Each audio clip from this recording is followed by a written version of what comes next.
Baik, bismillahirrahmanirrahim. Assalamualaikum warahmatullahi wabarakatuh. Perkenalkan, nama saya Anissa, NIM 2204045020040, kelas BK 1D, Prodi Bimbingan dan Konseling, Fakultas Ilmu Pendidikan, Universitas Negeri Makassar. Di video kali ini, saya akan menjelaskan sedikit poin-poin penting dalam makalah Profesi Kependidikan dosen pengampu Ibu Nurwayuningsi Ibrahim SPD MPD. Adapun topik-topik yang akan saya bahas antara lain: 1. Strategi pengembangan profesi kependidikan, 2. Rasional tantangan profesionalitas, 3. Jenis-jenis profesi dan tugas serta tanggung jawab profesi kependidikan, 4. Profesi pendidikan, 5. Pemanfaatan teknologi pendidikan sesuai dengan bidangnya, 6. Landasan, prinsip, teori, dan isu terkini tentang profesi kependidikan, 7. Manajemen sekolah, 8.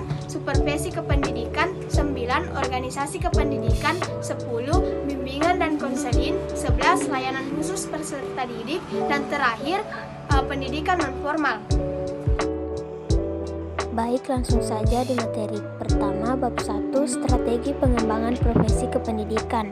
Pengertian guru profesional. Kata guru dalam Kamus Besar Bahasa Indonesia diartikan dengan orang yang pekerjaannya atau mata pencahariannya mengajar. Sedangkan arti profesional adalah bersangkutan dengan profesi atau memerlukan kepandaian khusus untuk menjalankannya.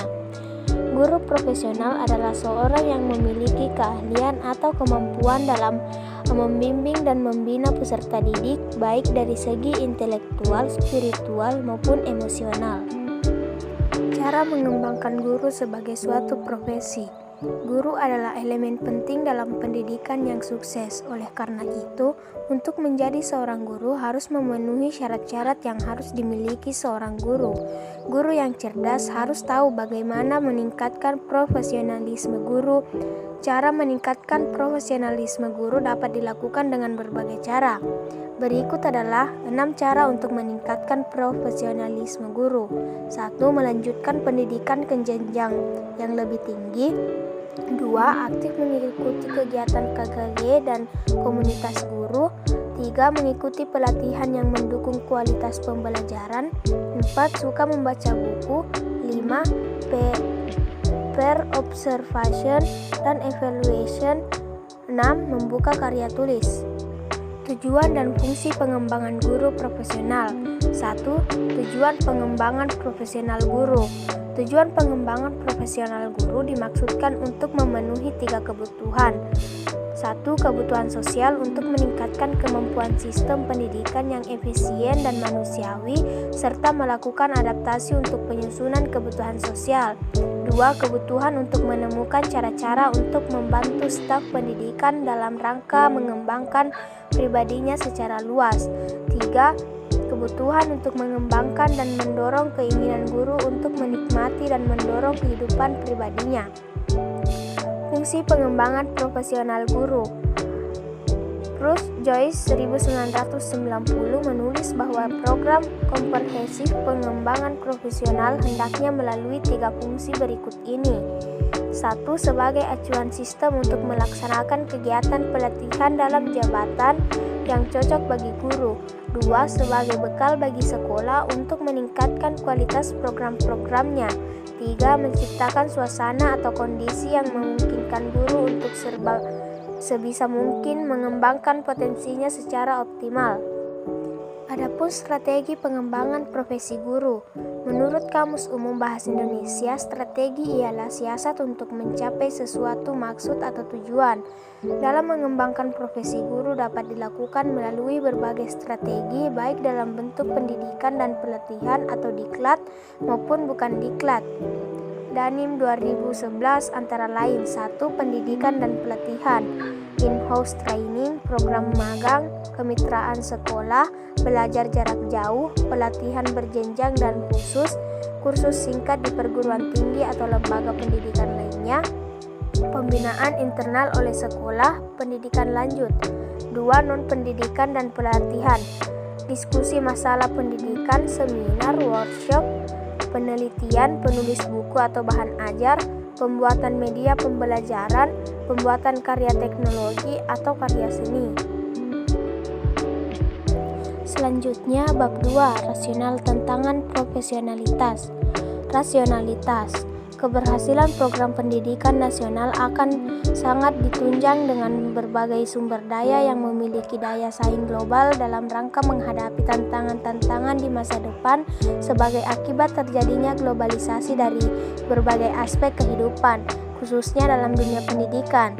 Menciptakan sumber daya, khususnya sumber daya manusia yang mempunyai daya saing global dapat diciptakan dengan melalui suatu proses pendidikan yang memenuhi harapan dan tuntunan para pengguna atau pengelola jasa pendidikan. Berdasarkan hal tersebut, setiap pengelola pendidikan perlu memperhatikan dan menempatkan mutu sebagai alat untuk memperoleh manfaat terhadap persaingan global yang dapat memperbaiki dan menyempurnakan kegiatan pendidikan. Tantangan bagi profesionalitas guru di era milenial. Tantangan pertama adalah globalisasi yang menyebabkan kompetisi tenaga kerja antar negara. Globalisasi merupakan proses kebudayaan yang ditandai dengan adanya kecenderungan wilayah-wilayah di dunia baik geografis maupun fisik menjadi seragam dalam format sosial, budaya, ekonomi, dan publik. Tantangan kedua adalah kebutuhan akan generasi yang unggul dan moderat. Dalam pendidikan agama Islam, pendidikan karakter sangat dibutuhkan oleh peserta didik karena dipahami sebagai wadah atau proses untuk membentuk pribadi yang baik, unggul, dan berkualitas. Tantangan ketiga adalah besarnya jumlah penduduk usia yang muda menuntut pola pengajaran yang baru. Guru harus melakukan jumlah agar pola pengajarannya sesuai dengan generasi milenial. Profesionalitas guru antara harapan dan tantangan. Sejak dari dulu, keberadaan guru mendapat tempat tersendiri dalam masyarakat dan dalam bidang pendidikan merupakan faktor kunci dari keberhasilan tujuan pendidikan dan kualitas peserta didik. Meskipun sedemikian strategi peran guru, setelah puluhan tahun Indonesia merdeka, kita belum memiliki undang-undang yang khusus mengatur tentang guru dan dosen. Dalam hubungan ini, jelas penempatan guru sebagai pendidik profesional tidak hanya melulu berkaitan dengan soal finansial, tetapi berjalan secara integral dengan kualifikasi, kompetisi, dan sertifikasi pendidik. Bab 3, jenis-jenis profesi dan tugas serta tanggung jawab profesi kependidikan. Jenis-jenis profesi kependidikan. 1. Ketenaga pendidikan. Orang yang berpartisipasi dalam penyelenggaraan pendidikan di satuan pendidikan, walaupun secara tidak langsung terlibat dalam proses pendidikan, diantaranya 1. Kepala satuan pendidikan, kepala sekolah, rektor, wakil, atau kepala urusan, tata usaha, laboran, pustakawan, pelatih ekstrakurikuler, petugas keamanan. 2. Pendidik, guru, dosen, konselor, pengamun belajar, widyaswara, tutor, instruktur, dan fasilitator. Adapun tugas pokok dan fungsi profesi kependidikan. 1. Guru. Guru sebagai pendidik, pengajar, pembimbing, pengarah, pelatih, dan penilai. 2. Dosen. Dosen terbagi atas beberapa. 1. Tugas dosen dalam proses pembelajaran. Melaksanakan perencanaan pembelajaran yang dapat meliputi perkuliahan, seminar, diskusi, praktikum, simulasi, dan evaluasi. Melaksanakan pembelajaran 12 minggu atau 75% dari yang terjadwal untuk setiap mata kuliah yang diampuh. Melaksanakan evaluasi pembelajaran. Melaksanakan proses belajar sepanjang hayat untuk memelihara, meningkatkan kualitas keilmuan dan kepribadiannya. Melaksanakan segala proses pembelajaran serta bertanggung jawab dan mendasarkan pada etika akademik yang berlaku umum, dan memberikan keteladanan moral dalam bercuap, bersikap, dan berperilaku baik yang terekspresi pada ungkapan lisan maupun yang terekspresi pada tulisan dalam segala aktivitas pembelajaran. 2. Tugas bidang penelitian dan pengembangan karya ilmiah. Melakukan kegiatan penelitian, menerjemahkan atau menyandur buku ilmiah, mengedit atau menyunting karya ilmiah, membuat rancangan dan karya teknologi. ketiga, tugas di bidang pengabdian kepada masyarakat, melaksanakan tugas sebagai pimpinan dan dalam lembaga pemerintahan atau pejabat negara sehingga harus dibebaskan dari jabatan organiknya, memberi latihan, penyuluhan, atau penataran pada masyarakat, membuat atau menulis karya pengabdian kepada masyarakat.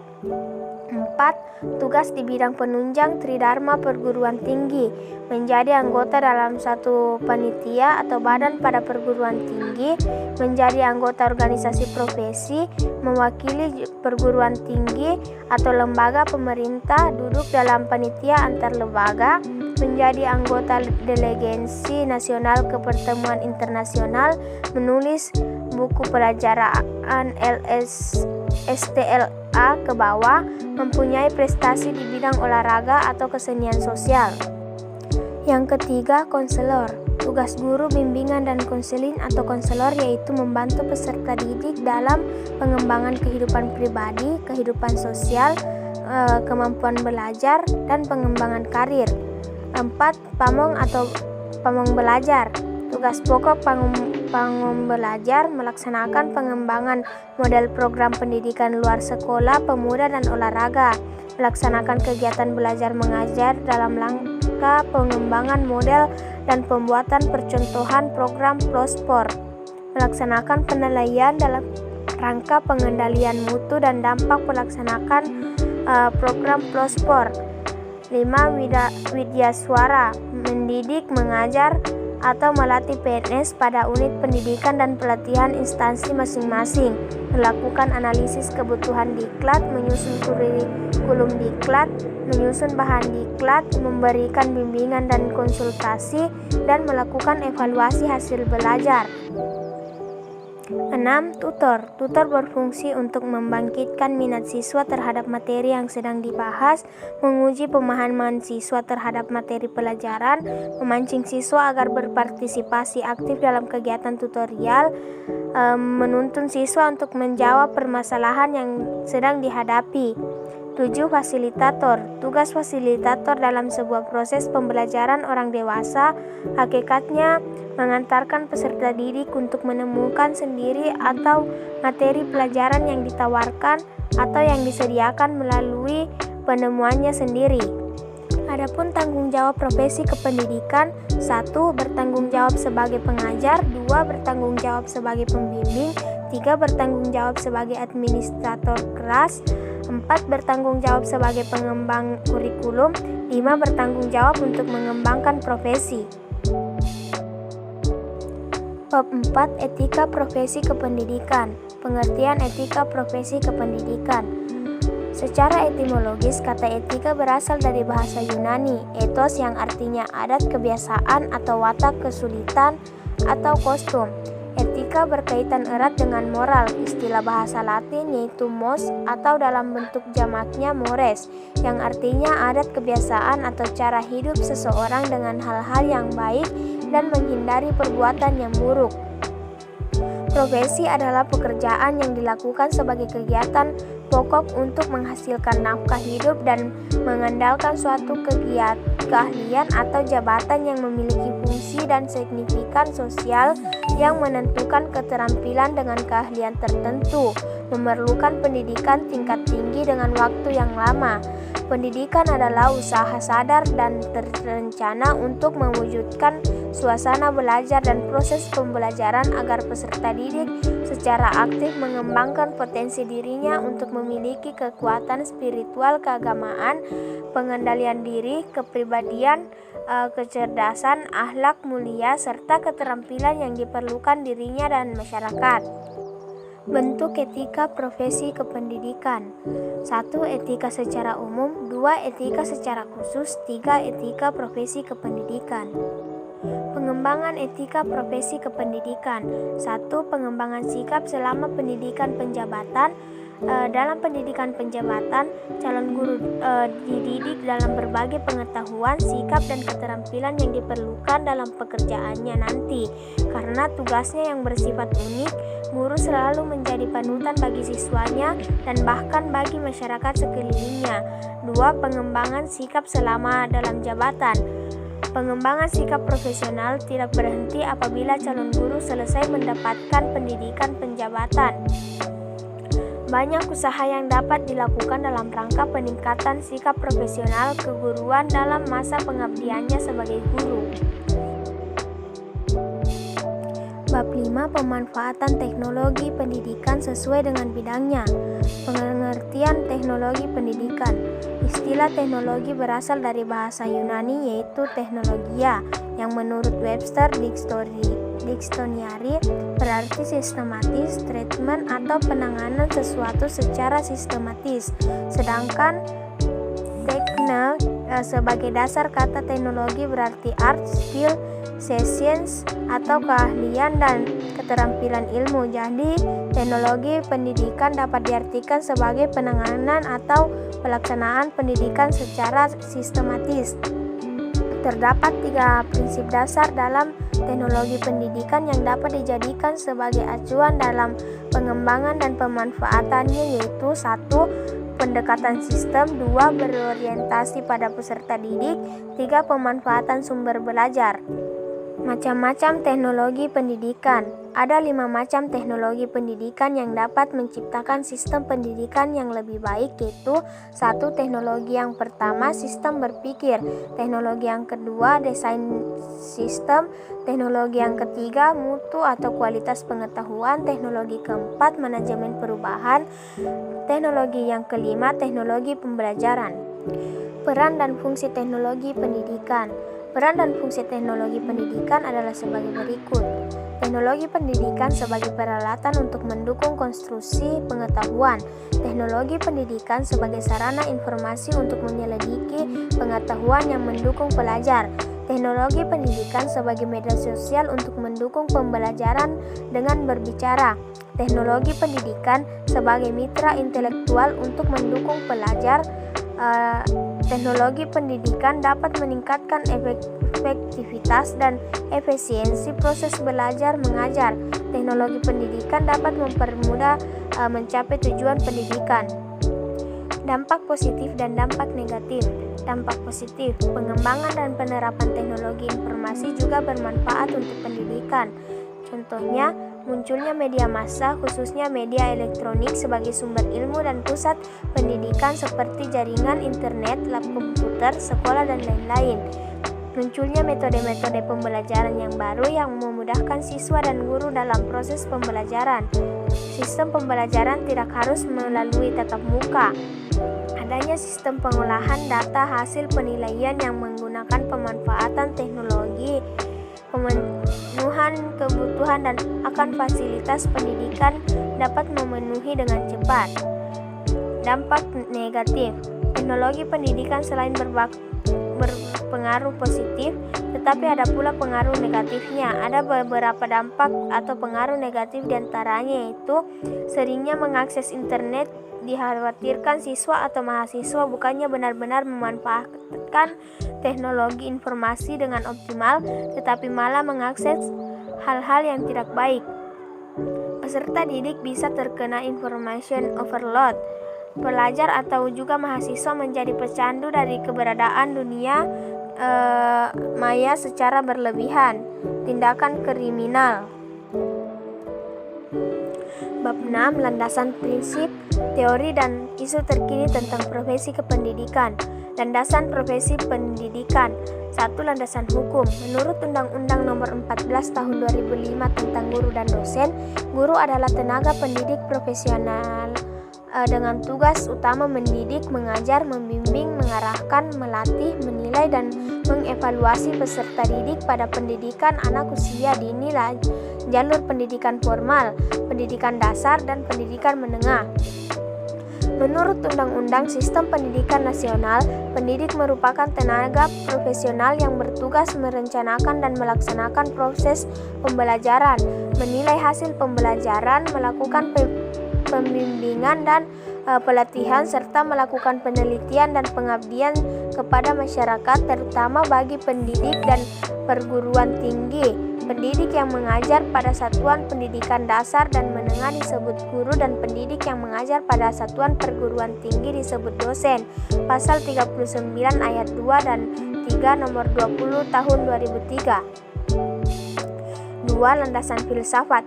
Secara garis besarnya ada 4 cabang filsafat, yaitu metafisika, epistemologi, logika, dan etika, dengan kandungan materi masing-masing sebagai berikut.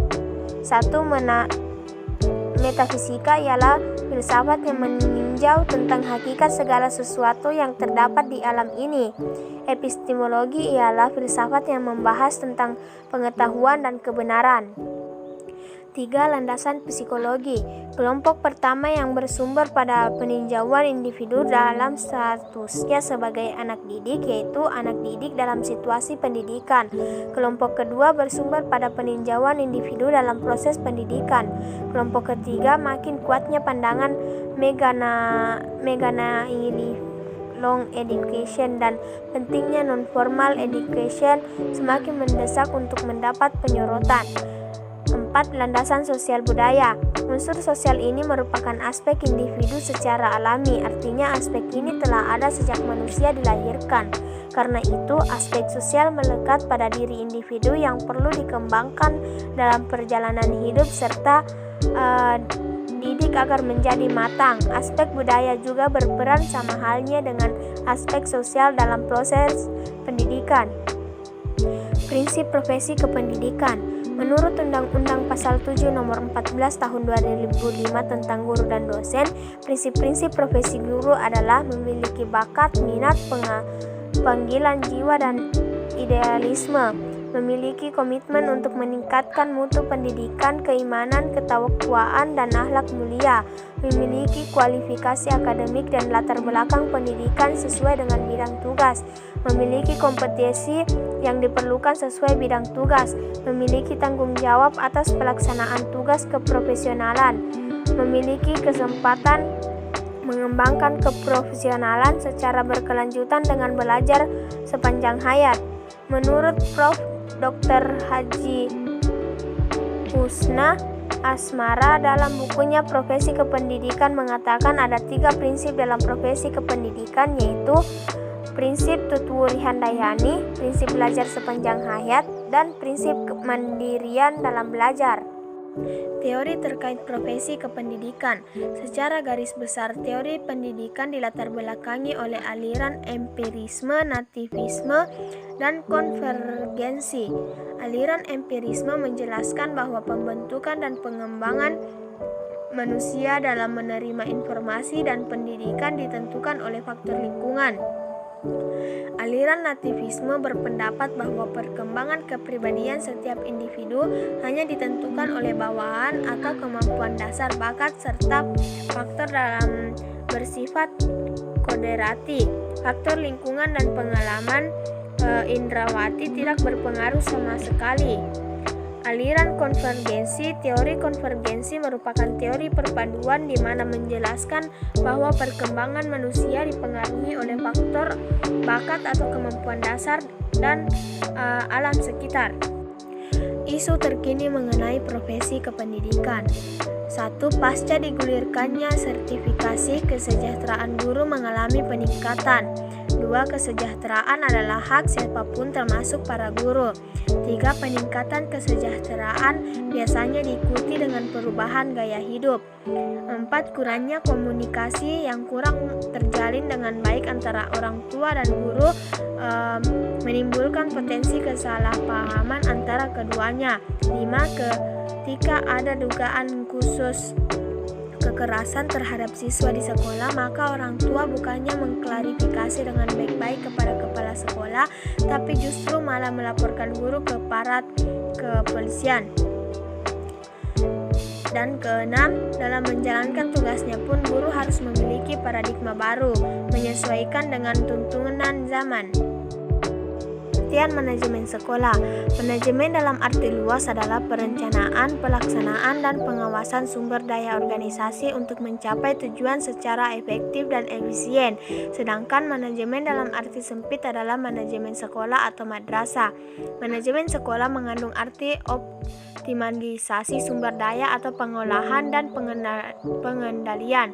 Manajemen sekolah merupakan proses pengelola sekolah melalui perencanaan, perorganisasian, pengarahan, dan pengawasan sekolah agar mencapai tujuan pendidikan yang telah diterapkan.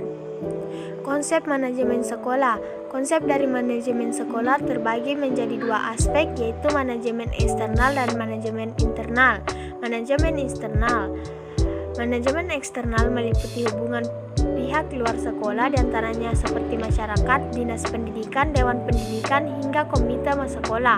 2. Manajemen internal. Manajemen internal sekolah meliputi laboratorium, perpustakaan, bangunan, dan saran fisik lainnya, pelaksanaan evaluasi pendidikan, sumber dana, dan hubungan antar guru murid. Fungsi manajemen sekolah. 1. Perencanaan atau planning. Perencanaan merupakan tindakan awal dalam aktivitas manajerial pada setiap organisasi. 2. Perorganisasian atau organizing. Perorganisasian diartikan sebagai kegiatan pembagian tugas-tugas pada orang yang terlibat dalam kerjasama sekolah.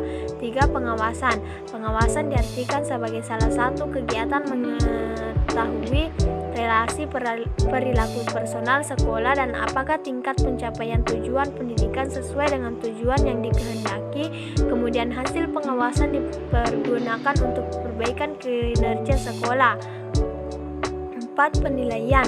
Menurut Sutisna 1985, penilaian adalah unsur yang sangat penting dari keseluruhan proses manajemen karena penilaian berkaitan dengan usaha meningkatkan efektivitas dan efisiensi organisasi dalam mencapai tujuannya. Sistem manajemen sekolah. Sistem manajemen sekolah adalah sebuah sistem yang dirancang untuk mengelola kebutuhan-kebutuhan administrasi dan operasional sekolah. Sistem ini memiliki beberapa modul yang dapat diintegrasikan serta dapat diakses oleh semua anggota sekolah, seperti guru, wali kelas, siswa, hingga orang tua atau wali siswa. Sistem manajemen sekolah ini akan memudahkan para wali kelas dan orang tua atau wali siswa dalam memantau perkembangan siswa. Ruang lingkup manajemen sekolah. Ruang lingkup manajemen sangat luas karena berkaitan dengan banyak hal yang multidisiplin. Menurut DAF 2012, dalam UJ 2020, ruangan lingkup manajemen dapat dilihat dari sudut pandang lingkungan, yakni lingkungan luar yang terbagi dalam umum dan khusus, lingkungan dalam atau internal. 8. Supervisi pendidikan. Pengertian supervisi pendidikan. Sejatinya istilah pendidikan sudah tidak asing lagi diperkenalkan dalam dunia pendidikan. Kemudian istilah supervisi adalah sebuah kegiatan yang mengacu kepada sebuah perbaikan dalam bentuk sebuah institusi, memarahi para pegawai-pegawai yang sedang aktif di institusi. Kata supervisi diadopsi dari bahasa Inggris atau supervision, yang berarti pengawasan atau kepengawasan. Orang yang melaksanakan pekerjaan supervisi atau supervisor. Supervisi adalah sebagai bantuan dan bimbingan kepada guru dalam bidang instruksional, belajar, dan kurikulum dalam usahanya untuk mencapai tujuan sekolah. Prinsip-prinsip supervisi. Prinsip fundamental atau dasar. Setiap pemikiran, setiap tindakan seorang supervisor harus berdasar atau berlandaskan sesuatu yang kokoh atau kuat serta dapat dipulangkan kepadanya. Bagi bangsa Indonesia, Pancasila adalah falsafah dan dasar negara kita, sehingga bagi supervisor, Pancasila adalah prinsip fundamental. Prinsip praktis. Sesuai prinsip fundamental sebagai pedoman seorang supervisor pendidikan Indonesia, maka dalam pelaksanaan sehari-hari mereka berpedoman pada prinsip positif dan prinsip negatif. Tujuan supervisi pendidikan. Tujuan supervisi pendidikan adalah mengembangkan situasi belajar mengajar yang lebih baik melalui pembinaan dan meningkatkan profesi mengajar. Tujuan utama supervisi adalah memperbaiki pengajaran. Tujuan umum supervisi adalah memberikan bantuan teknis dan bimbingan kepada guru dan staf agar personil tersebut mampu meningkatkan kualitas kinerjanya dalam melaksanakan tugas dan melaksanakan proses belajar mengajar. Fungsi supervisi pendidikan. Menurut Swearingen, terdapat 8 fungsi supervisi sebagai berikut. 1. Mengkoordinasi semua usaha sekolah. 2. Usaha-usaha bagi pertumbuhan jabatan setiap guru ingin bertumbuh dalam jabatannya. 3. Memperluas pengalaman baru. 4. Menstimulasi usaha-usaha sekolah yang kreatif. 5. Memberi fasilitas dan penilaian yang terus-menerus. 6. Menganalisis situasi belajar mengajar. 7. Memberikan pengetahuan dan keterampilan kepada setiap anggota staf supervisi. Berfungsi untuk memberikan dorongan, stimulasi, dan membantu guru agar dapat mengembangkan pengetahuan dan dalam keterampilan mengajar. 8. Memberi wawasan yang lebih luas dan terintegrasi dalam merumuskan tujuan-tujuan pendidikan dan meningkatkan kemampuan mengajar guru-guru. Tipe supervisi pendidikan. 1. Otoritaris, supervisor penentu segalanya. Demokratis, mementingkan musyawarah, mufakat, dan kerjasama atau gotong royong secara kekeluargaan. Pseudo atau kuasai demokratis atau demokratisme, manipulasi diplomatis, mengarahkan orang yang disupervisi untuk melaksanakan apa yang dikehendaki supervisor dengan cara muslihat. Laissez-faire, memberikan kebebasan dan keluasan kepada orang yang disupervisi untuk melakukan apa yang dianggap mereka baik. Jenis-jenis supervisi.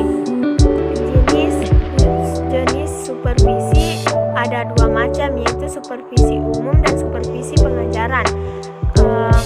Supervisi klinis. Objek supervisi. 1. Pembinaan personil. Pembinaan inti meliputi kepala sekolah, guru, staf sekolah, pendidik. 2. Pembagian non-personil menitik beratkan pada pembinaan sarana dan prasarana, yaitu semua komponen yang secara langsung maupun tidak langsung menunjang jalannya proses pendidikan untuk mencapai tujuan dalam pendidikan itu sendiri. Langkah-langkah supervisi. Supervisi dilakukan secara cermat sehingga hubungan antara supervisor dengan klien bersifat sejajar dan terbuka. Untuk dapat memperoleh hasil yang maksimal, maka dilalui langkah-langkah sebagai berikut. 1. Pertemuan pendahuluan. 2. Perencanaan oleh guru dan supervisor. 3. Pelaksanaan latihan mengajar dan observasi. 4. Menganalisis data. 5. Diskusi memberikan umpan balik. 4. Supervisi pendidikan. 1. Mampu menemukan kegiatan yang sudah sesuai dengan tujuan. 2. Menemukan kegiatan yang belum sesuai dengan tujuan. 3. Mampu memberikan keterangan tentang apa yang perlu dibenahi terlebih dahulu.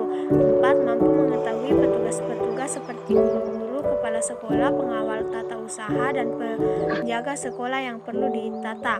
5. Mampu mengetahui petugas yang perlu diganti. 6. Mampu mengetahui buku-buku yang tidak sesuai dengan tujuan pengajaran.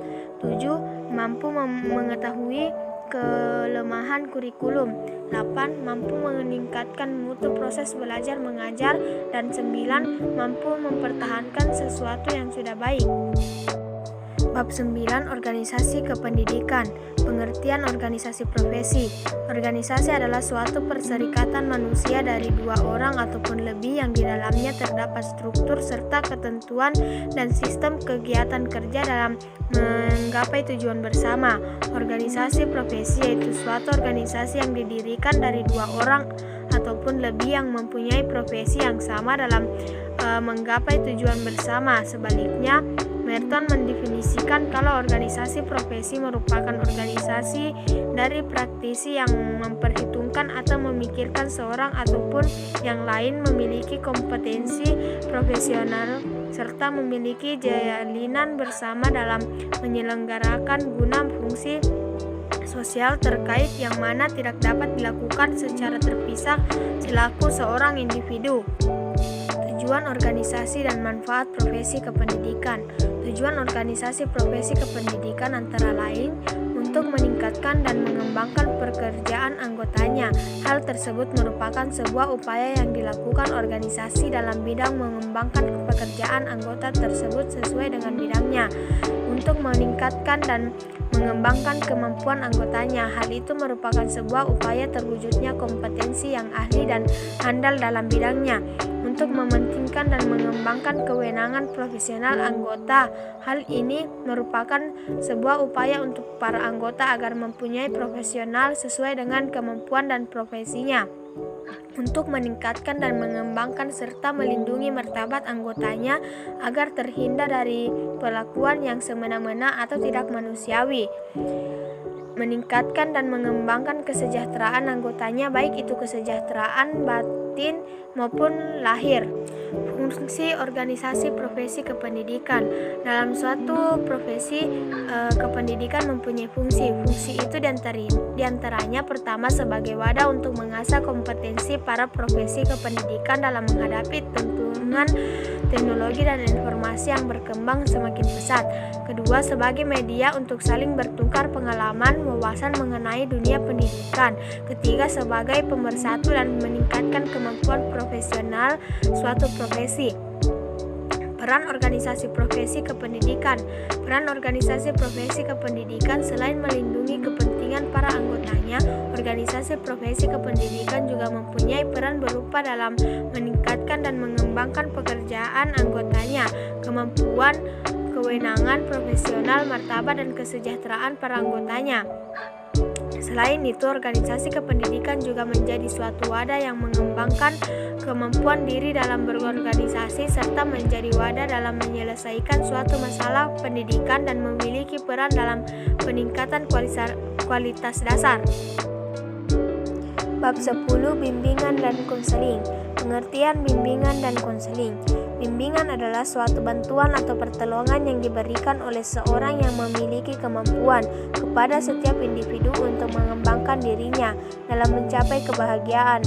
Konseling dapat diartikan bantuan yang diberikan kepada individu dalam memecahkan masalah kehidupannya dengan cara interview, cara yang sesuai dengan keadaan individu yang dihadapi untuk mencapai kesejahteraan hidupnya. Melalui konseling, individu akhirnya dapat memecahkan masalah dengan kemampuannya sendiri. Tujuan bimbingan dan konseling secara umum yaitu berupa membantu konseli. Konseli dapat merencanakan kegiatan penyelesaian studi, pengembangan karir serta kehidupannya di masa yang akan datang, mengembangkan seluruh potensi dan kekuatan yang dimilikinya seoptimal mungkin, menyesuaikan diri dengan lingkungan pendidikan, lingkungan masyarakat serta lingkungan kerjanya, mengatasi hambatan dan kesulitan yang dihadapi dalam studi penyesuaian dengan lingkungan pendidikan, masyarakat maupun lingkungan kerja. Prinsip bimbingan dan konseling. Prinsip berkaitan dengan sasaran layanan, prinsip berkaitan dengan masalah individu, prinsip berkaitan dengan program layanan, prinsip berkaitan dengan pelaksanaan layanan. Asas-asas bimbingan dan konseling. 1. Asas kerahasiaan. 2. Kesukarelaan. 3. Keterbukaan. 4. Kegiatan. 5. Kemandirian. 6. Kekinian. 7. Kedinamisan. 8. Keterpaduan. 9. Kenormatifan. 10. Keahlian. 11. Alih tangan. 12. Tutwuri Handayani. Bab 11. Layanan khusus peserta didik. Definisi layanan khusus. Layanan khusus adalah suatu usaha yang tidak secara langsung berhubungan dengan proses belajar mengajar di kelas, tetapi secara khusus diberikan kepada peserta didik oleh lembaga pendidikan agar mereka lebih optimal dalam melaksanakan kegiatan belajar di sekolah. Jenis-jenis layanan khusus. Jenis layanan khusus meliputi 1. Perpustakaan, 2. Kesehatan, 3. Asrama, 4. Bimbingan dan konseling, 5.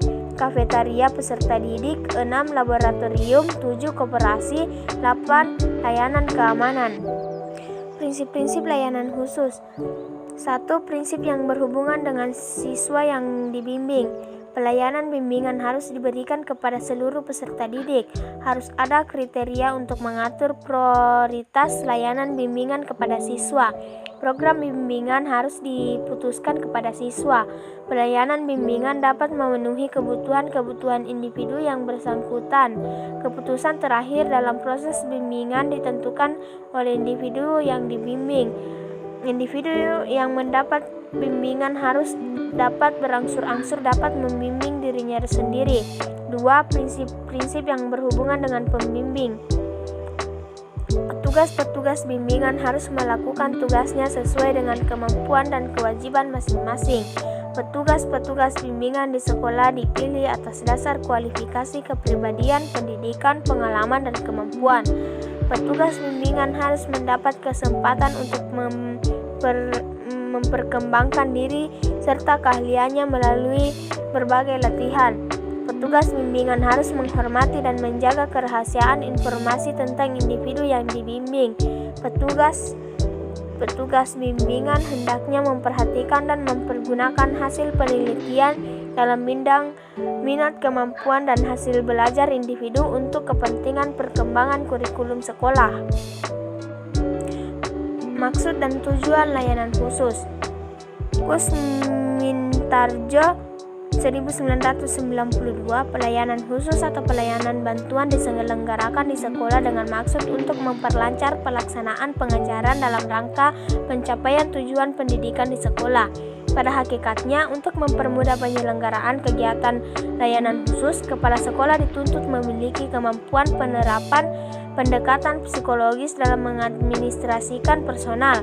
Para petugas kesehatan, bekerja kafetaria, dan petugas bimbingan, serta personel lainnya harus merasa bahwa mereka merupakan bagian yang penting dari penyelenggaraan sekolah secara keseluruhan.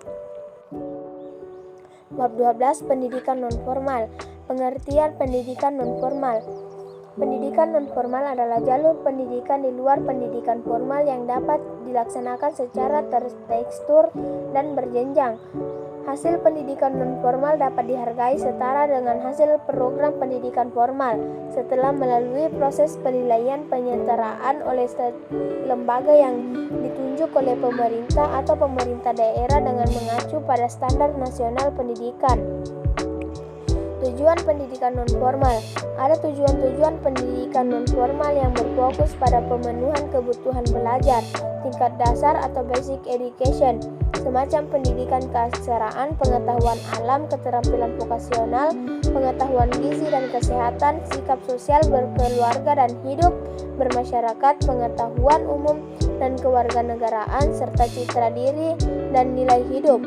Ada juga tujuan belajar di jalur pendidikan nonformal yang ditunjukkan untuk kepentingan pendidikan kelanjutan setelah terpenuhnya pendidikan tingkat dasar, serta pendidikan peluasan dan pendidikan nilai-nilai hidup.